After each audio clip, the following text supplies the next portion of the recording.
In Uganda, our disasters are usually almost annual because you'll have a food shortage in a certain place in the country. You'll have a drought once or even twice a year. Just recently, there was a disaster in the country where cholera claimed a number of lives.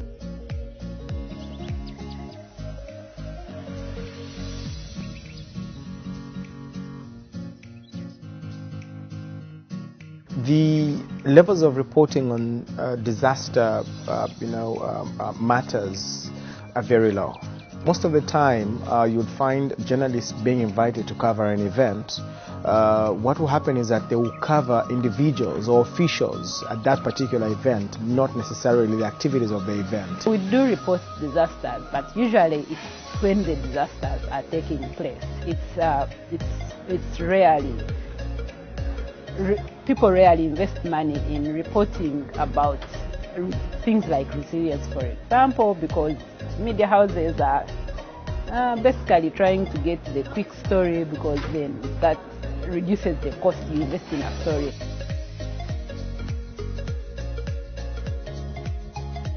The media's role is important, and it's always about creating public awareness and to create public and even hold governments accountable. You have to understand the subject on which you're reporting. So we need to realize that some of the people that may be afflicted by these disasters are our own relatives. So there is need for this story to be told, and there is no other person who's coming to tell the story other than ourselves. We can tell it better because we see it, we feel it, we live it. Journalism is more than simply telling the stories. So I do believe the importance of journalism here, the importance of the media here, is not simply about covering the event, but understanding what is at stake and make it important enough. Being able to make people understand the stories is what we should be looking around as media. There are quite a number of issues that make it difficult for us to go through. Pieces of legislation do not support the work of the media. As a result, you always hit a brick wall. The lack of access to reliable information. We'll be talking about reports, numbers, billions of dollars of damage, but in the end, that's global. We still need statistics on a day-to-day basis, on countries-to-countries basis. There is never a better time like this to invest in Afrocentric data about disaster risk reduction. We cannot be having Westerners talking to us and telling us about our disasters, our experiences from their lens. It is time that we tell our story. We own our narrative. We have our data. We invest in our own kind of theories and ideas and frameworks that can actually be able to help us become the owners of our development.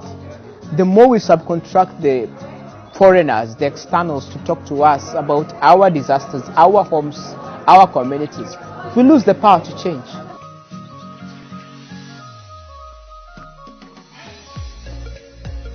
So is it possible that through the UNISDR office, we have more partnerships between journalists, media houses, and data gathering organizations? I have met scientists, projects, people from NGOs, people from government. What is the solution? When we start to do reports, they ask you why you are doing this story. I, as a journalist, use techniques to be able to deliver my story. And if I cannot do that, then probably I would need help and training in terms of being able to identify where the story is. Being here, being able to exchange knowledge, being able to be trained with other journalists, being able to talk to other journalists, to see their stories, to understand what they're talking about, to see what they want to say and what they are saying in their papers or in their stories, or selling the stories to their newsroom, does give hindsight and a way to maybe have a better idea of, what kind of story do I need to sell? What kind of story do I need to tell? And what information needs to go through that? But crucially, I think it's important that because we are raising a strong cadre of African journalists who are able to tell the DRR story in Africa boldly. And so meeting regularly gives us an opportunity to track our progress and also to see how best we can be able to continue telling this story.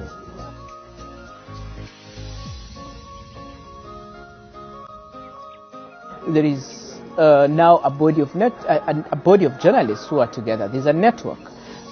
We are going to do an awards for the first time. We are bringing in increasingly people who are coming from either the business reporting, human interest reporting, political reporting. Perhaps the only people we need to work now closely is to bring in more editors into this. So I think we are making progress, and slowly by slowly we are going to have a bigger impact in this continent. We need to invest more in training our journalists in covering disaster. I think our schools, our universities, our colleges are focusing more on reporting development and politics and not specializing in reporting on issues such as disasters, natural calamities. Very few would be trained to do that. And what we just need to do is to keep on encouraging more of our journalists to be bolder, to be determined, to pester the news desks so that this story can keep on being out there.